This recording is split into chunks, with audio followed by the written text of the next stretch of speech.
Para burgim prej 30 ditëve është shqiptuar truproje së kryeministrit Hristijan Mickoski. Bëhet fjalë për një qytetar nga Velesi, nga drejtoria e 6 e MPB-s. Nga prokuroria thonë se sekretet zyrtare nuk u janë dhënë narkobosëve nga klani i Gërçecit, siç shkruaj një pjesë e mediave.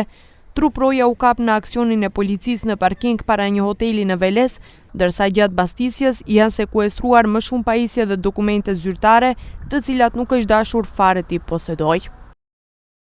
I dyshuari për përfitim, ndërsa me qëllim që të publikohen në rrjetet sociale, ka mundësuar që dokumentet zyrtare që paraqesin sekret zyrtar të jenë të qasshme, me qëllim që të përfitoj 50.000 euro nga personi për të cilin kanë qenë dokumentet. Nga qeveria theksojnë se hetimi është në vijim dhe siguria e Mickoskit nuk është e synuar.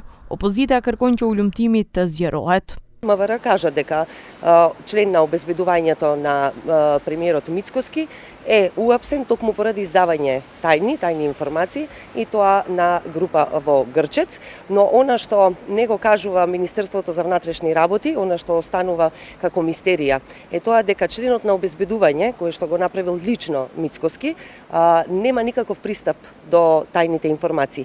Кој му ги доставувал тие информации? Nga VMRO-DPMN u përgjigjen se është hipokrite që LSDM të reagojë nëse arrestohen ato që sillen në mënyrë të papërgjithshme në shërbim.